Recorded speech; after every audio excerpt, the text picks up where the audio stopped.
Gipisat ko na pala itong garlic.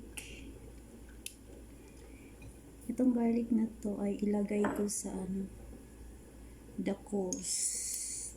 Dakos. Alam niyo yung dakos? Dakos kanang kamatis nga lutuon. Sa Pilipinas, no? Dakos. Baka hindi nyo alam. Ang dakos sa kuan na sa Middle East pangalan dakos. Pero sa Pilipinas, magluto kog kamatis, hantod siya mahumot unya muna siya gitawag nga dakos. Kaya nga akong giluto ang matchbox chicken. So muna siya guys, so kung gipisat. Kung wala may ingon ani, ira na siya dukdukon. Dukon na siya. No, para sa mga Tagalog, ito yung garlic. Ilagay ko sa kamatis. Magluluto ako ng kamatis na gi-blend. So, yan siyang garlic. So, ito naman yung kamatis. Ito yung gagawin kong dakos. Dakos dito, pangalan sa Middle East. Ano ba yan? Ayan.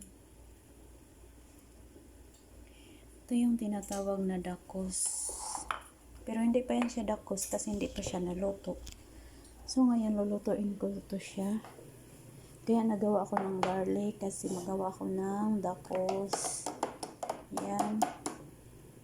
Kamatis nga gi-blend. Kanya, gisawon ako na siya. Tapos, lagyan ko siya ng tomato paste. Ito naman yung dakos. Gigisa ko muna yung garlic. Tapos, nilagay ko yung kamatis na gi-blender. At saka, nilagyan ko siya ng tomato paste. Yan. Kunting black pepper powder. Okay guys. Ito na yung pag kinuha ko na yung manok. Ito yung sabaw. Ito yung sabaw ng manok. Nilagyan ko siya ng rice. Yan. So, maya-maya, pag wala ng tubig, lalagyan ko siya ng zafaran. Ayan siya, guys. Sabaw ng manok yan siya. So, pero mabango. Ang nilagay ko pala dito ay black pepper, at saka yung yung para sa tsaka hell. Yun, lagyan ko siya ng garlic, at saka onion, at saka salt, asin. Ayan siya. Yung saffron, ilalagay ko siya sa rice. Ayan. So, lalagyan na natin siya ng saffron.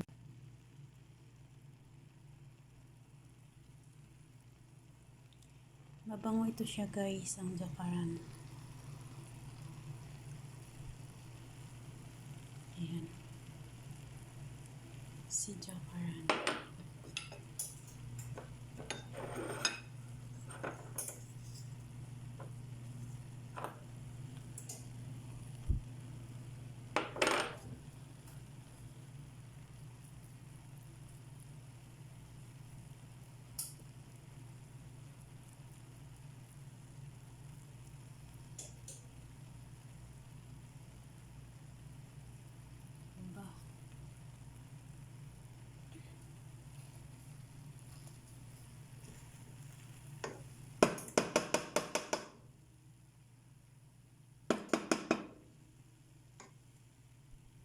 Ayan siya.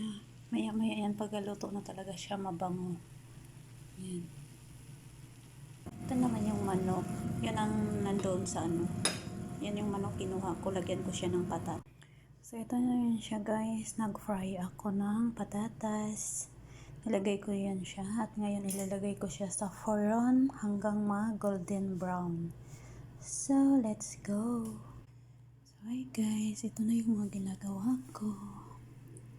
Ayan, dakos. Saka ito na yung rice. Saka cure at saka yogurt, cucumber at saka yogurt. So, ayan. Ito yung yan na yan pang mga decoration ko. Pagdating ng ko, saka ko pa yan siya ilagay sa malaking plato at ilagay mo na yung rice bago yung chicken.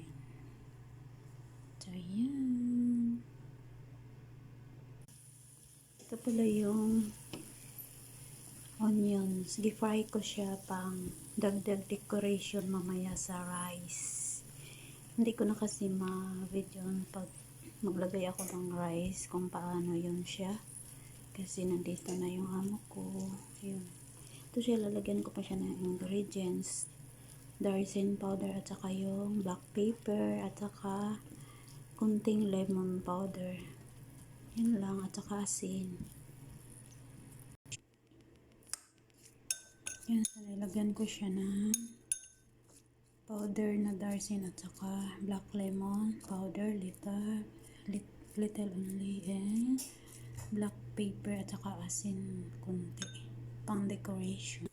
So ito na yun siya guys, ang chicken. Ayan. Tapos pag mag-ano ako mamaya sa kanin, ilalagay ko siya sa taas ng kanin at lalagyan ko siya ng onions na yung fry ko. So yun na siya. Diba?